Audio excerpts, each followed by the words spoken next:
From his office in Hong Kong, Mehmet Gurtin waits for news about his relatives back home in Turkey. My cousin Jada, who's a year younger than me,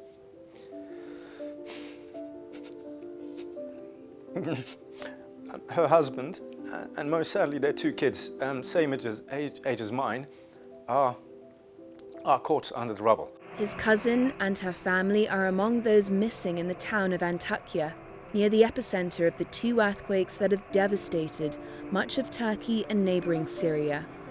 Rescue work has been underway since the earthquake struck on February 6th, but many people are still unaccounted for.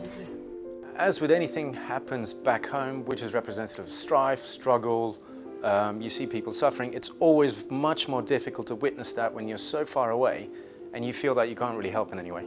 And also, imagining a family unit that's very similar to mine, it's difficult not to think, well, what if that was me and my children? And would you choose to go all at the same time? What if one person survives and the others don't?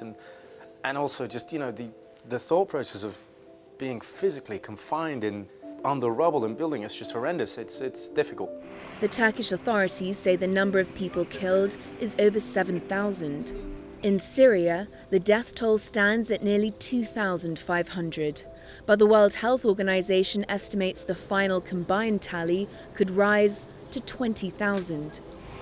Acilen yardım, yani çok uluslararası ekipler de gelmiş diyorlar. Onların da acilen en çok yıkımı olan yerlere girmesi lazım.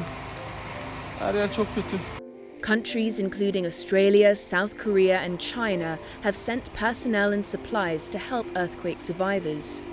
Although half a world away, Gurtin is doing what he can from Hong Kong for those back home. My immediate knee-jerk reaction was last night to have a look at those organizations making the biggest difference on the ground immediately. So I've identified a few of those, and I was about to go ahead and make donations, but I've taken a little bit of a breath and tried to take a bit more of an organized approach to that, both through my personal, professional, and sporting network here in Hong Kong.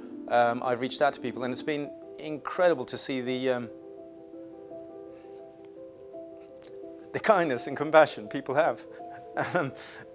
And it's funny because when you're not impacted and you see someone will say, "Oh, every little helps," it really makes a difference. And if you're not impacted, you don't really believe those words. But when you are impacted and you're in the thick of it, it really does make a difference. So every act of kindness, every message, people reaching out, it makes a difference. That support has helped him to remain optimistic that he'll soon get good news about his cousin and her family. Yes, absolutely. I mean, there's always hope.